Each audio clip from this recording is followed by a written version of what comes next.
Bill Haney, you literally just snitched on yourself. You said that you're the one that's picking these fighters. So if you're the one that's actually picking the fighters, why haven't you picked me?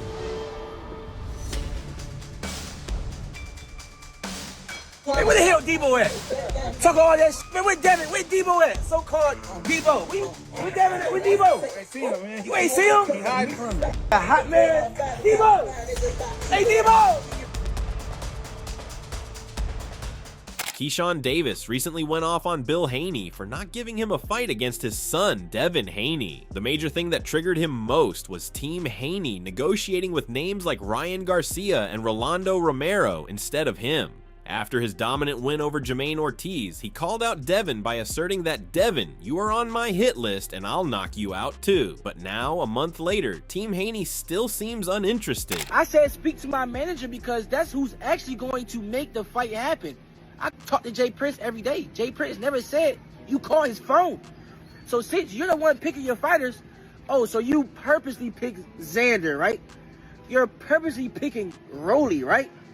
You never pick me, so stop lying to the fans and just let the fans know you're not trying to fight me. Since the day Keyshawn secured his win, he has consistently named Haney as his next potential opponent in nearly every interview. He has firmly stressed that the two of them would deliver a very good fight for the fans. Keyshawn even expressed his willingness to move up in weight again, just as he did to face Jermaine Ortiz, insisting he will do everything possible to make the bout happen. For sure. I'd love to fight Devin Haney.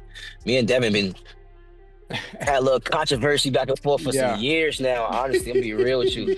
I'm in a position to where like I can stay at 140 and I can just go crazy at 140. I don't have to go up to 147 to fight none of them fighters. Right. I'm making the decision to go up to be great. You know what I'm saying? And as long as that respect level is there, as long as that is worth my time moving up to fight Devin Haney, I'm gonna fight him. If it's not worth my time. After Team Haney appeared to sidestep Keyshawn while continuing to call for Ryan Garcia as their next opponent, Garcia also did not hold back. He fired harsh words at both Devin Haney and Bill Haney, warning that a rematch could be brutal for them. He stressed that, "Haney, it's time to end you. This time you will be erased." He further warned them by saying that, "If this is what you want, mark my words, you will never fight again after this." Despite Ryan sharing warnings, Oscar De La Hoya made it clear that he does not want this rematch. He labeled Haney a runner who, in his view, does not possess the abilities of a proper boxer. And De La Hoya cited examples of what a true pure boxer looks like and explained why he believes Haney fits that runner category, insisting he wants something bigger for Ryan, not another bout with Devin. Days I miss it, Devin but actually lost, you know, winning. His stock is super down. I mean, everybody's talking. I'm just stating facts here. People are talking about, you know, him just being a runner, like not a boxer. There's something about a boxer like Pernell Whitaker, like you know, Meldrick Taylor, like you know, Sweet Pea, you know, those are boxers, you know, beautiful. This guy's a runner. However, Wade Plemons strongly disagreed with De La Hoya's stance, highlighting that the boxing world needs that fight and that both contenders would also benefit heavily from it. He presented clear and valid reasons to support making the matchup, emphasizing its competitive value. Plemons stated that if the bout happens, both fighters would have equal chances of winning, as they are closely matched and very much on the same level in their boxing abilities. Ryan Garcia, Devin Haney 2, the rematch. I need it. I want it. They want it. Belts on the line, unification. It just makes sense. Boxing, for once, do the thing that makes sense. Don't give us the runaround. Don't talk about A-side, none of that. 50-50. Just do what makes sense because both these guys in their prime. Both these guys already did it. There's a question mark still. Furthermore, Zab Judah picked Devin in this potential matchup, offering plenty of appreciative words in his favor and explaining that he is no joke. Judah applauded Devin's talent, skills, and overall abilities, placing him above Ryan. Although Garcia delivered a strong performance against Barrios, he feels he would not find things nearly as easy against Devin as he did in that recent bout. He can't even beat Devin. He should go fight Devin again. Oh, so when you said that, you know, that's the bait. Devin's not bait. Devin's not bait. Devin is a real live fish that when you hook him up with other fish, you're gonna swallow them. Though others want a Devin versus Ryan rematch, Jeff Mayweather chose Haney to face Rolando Romero rather than the rematch. He underlined that it has already been seen who holds the upper hand in Devin versus Garcia, and advised bringing new, exciting matchups to the table instead of pushing for rematches. Although unsure about the winner, he maintained that the battle would definitely be worth watching for fans. Devin and Rolly that'd be a great fight, because I mean that's a boxer against a puncher, and that can go either way. I mean, I know both guys, I like both guys, so I don't really know if I'm gonna make a pick on who's gonna win, but I think that it'd be a great fight for the fans. Moving forward, further talking about Keyshawn versus Haney, Bernie the Boxer favored Keyshawn Davis if he were to fight Devin Haney next. In his view, when comparing the two, Keyshawn stands above and would most likely emerge as the winner in their potential clash. Devin Haney got the things to negate, you know, with the jab and the movement and the holding. You know, it's a good fight, but I'm going with Keyshawn. I love Keyshawn. I like Keyshawn's style, so I'm favoring Keyshawn. Further stressing his decision, Bernie went on to outline Keyshawn's ability to compete at the elite level. Reflecting on his recent performance, he described it as phenomenal, showcasing completeness in almost every department of the sport. He expressed hope that Davis can replicate that same dominance against Devin Haney to secure a convincing victory. Keyshawn is a guy that likes to take on challenges. You know, he's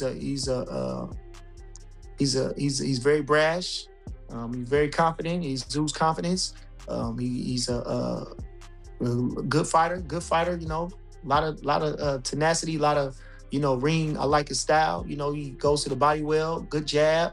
Great personality, bring a lot of energy, so. Like Bernie, Lonnie B was highly appreciative of Keyshawn and even advised Devin to come in the best shape of his life to beat him. He strengthened his stance by pointing to how Keyshawn handled his last 3 opponents. According to Lonnie B, Davis's style forces opponents to constantly think about what might work, and that hesitation often leads to mistakes he quickly capitalizes on. Got Jermaine Ortiz out of there. Like, I was impressed. I'm not even gonna lie to you. Like, it was a violent knockout. I mean, I'm a body puncher, so I love them body stoppages. Like, it was like the way he just beat him down, he just run, boom. And the way Jermaine Ortiz went down, like, yo, I don't want no more. It's like a tsunami that he couldn't stop from coming.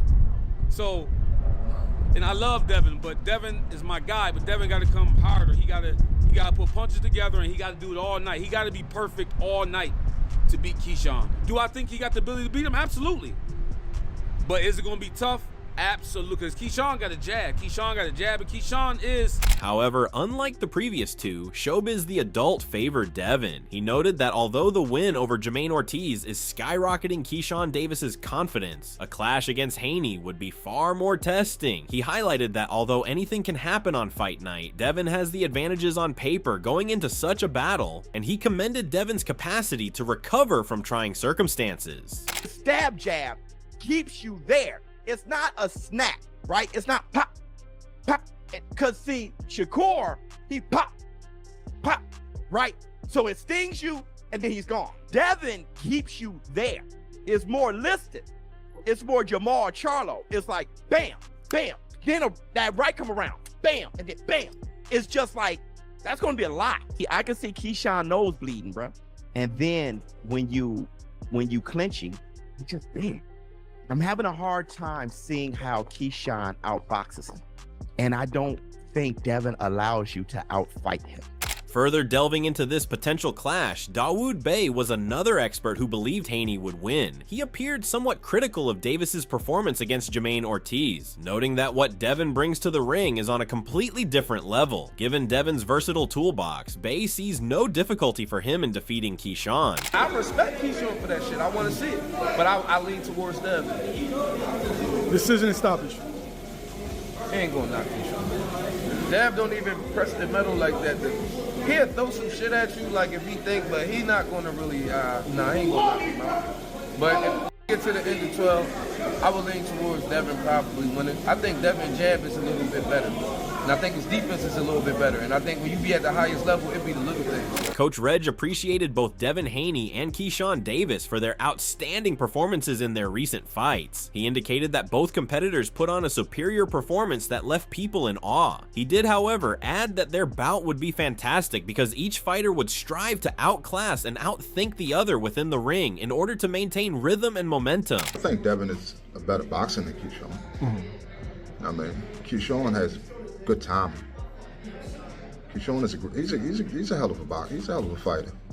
So you can't take nothing from Keyshawn. Keyshawn is a hell of a fighter. Besides these predictions, it's not just that Devin Haney is calling out potential opponents. He is also training hard, fully aware that a fight could be planned at any time. Knowing this, he has to stay in peak shape. If he is choosing his opponent according to his own will, he also has to perform like never before. His training regimen clearly reflects his mindset, showing that he is preparing to win even though the opponent is yet to be fixed. Or his early sessions indicate the intensity and focus he brings into camp.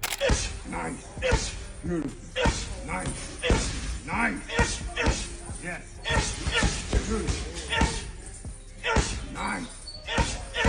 Beautiful. Come on. Come on. Beautiful. Nice. Nice. That's Devin Haney.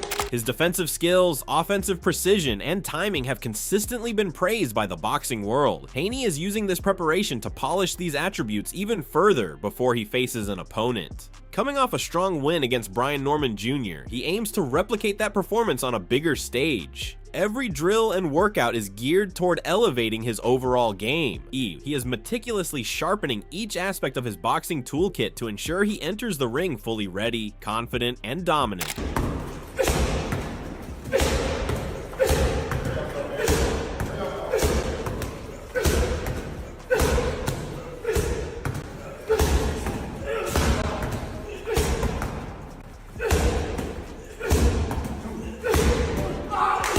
Overall, both Haney and his father appeared to have set ambitious targets for 2026, and they are working intensely in camp to achieve them. One thing is clear, no matter who Devin Haney eventually faces, he will not be easy to beat. The dedication and intensity of his current training show that he is preparing to meet any challenge head-on, leaving no margin for error and making him a formidable opponent for anyone in his path. Now we at a mountaintop. We ain't going nowhere but to the top and higher. That's it. Fast feet, fast hands, combination, brain, smart. Nobody do it like this. Nobody do it like this. Nobody do it like this. What everyone is talking about, Devin Haney delivered a composed and tactical performance against Brian Norman. Haney controlled the pace with sharp jabs, disciplined footwork, and precise combinations, gradually breaking his opponent down round by round. He secured a convincing victory through smart ring generalship and clean scoring shots. Alhamdulillah, I think I lot for it. Everything I said I was going to do, I did. A lot of people wrote me off. They said that I was a runner. I was a sucker for left hook. That why was I taking this fight? I was gonna get knocked out, and I proved all of them wrong. Reacting to that bout, Puerto Regis Prograis analyzed what went wrong for Brian Norman Jr. against Devin Haney. He stated that throughout the fight, Norman did not push hard enough or apply sustained pressure. In Prograis' view, constant aggression could have produced a different outcome. Still, he acknowledged that the better man won on the night as Haney executed his game plan more effectively. Just because Devin he's not a big knockout puncher. That's why, I fought him. So he don't have that much power, but he's precise. That's the thing. He's precise, and he catches, the shots that hurt you is the shots that you don't see coming. Like me, I remember, the same thing Brian Norman got hit with the same right hand or whatever that dropped me, and he got dropped and stuff. It looked like he was hurt, though, or whatever. But, for me, I remember when I got dropped, it came out of the blue. I still didn't, remember it right now. You know what I'm saying? Because it was just, it was so fast. So he's, Devin is more precise than anything. It's like I said, he's quick. He has speed or whatever, so he don't have that much. However, Greg Hackett highlighted the movement of Haney as the main reason behind his success. He pointed out that his continuous movement frustrated his opponent and disrupted his rhythm throughout the fight. Hackett added that if Norman had displayed sharper, he might have performed better. Overall, like many others, he gave Devin credit for delivering such a commanding and composed performance. His movement is like tap dancing movement, you know what I'm saying? His feet constantly working, and he constantly moving. And even though he ain't going nowhere. And then if you take a step in, he take a step out. You know what I mean? Just that quick. Just that right there was too much for Norman because he couldn't find what he wanted. He couldn't find what he wanted because he likes for a guy to stand right there. Dev was busy on his toes, that left hand working, without him even throwing it, just that little dip right there, that fake right there, that was throwing him off. And he wasn't able to find his shot. And that's why, like you said, he being reluctant. He was being reluctant before he got caught. The shot just made him be a little bit more reluctant. You know what I'm saying? The boxing community is excited by the notion that Devin Haney is going to fight again. The question of who he will face remains unanswered. Some suggest he should pursue a rematch with Ryan Garcia, while others believe he should not duck Keyshawn Davis and give him a fair opportunity. Fans of Haney feel confident that no matter the opponent, he would face little difficulty winning, holding the upper hand over all suggested potential challengers. Now, in the end, as the debate continues around Devin Haney's next move, who do you think he should face? Rolando Romero, Ryan Garcia, or Keyshawn Davis? Share your thoughts in the comments and let us know your pick. Don't forget to like this video and subscribe to the channel, as your support truly means a lot. Thanks for watching and stay tuned for more boxing updates.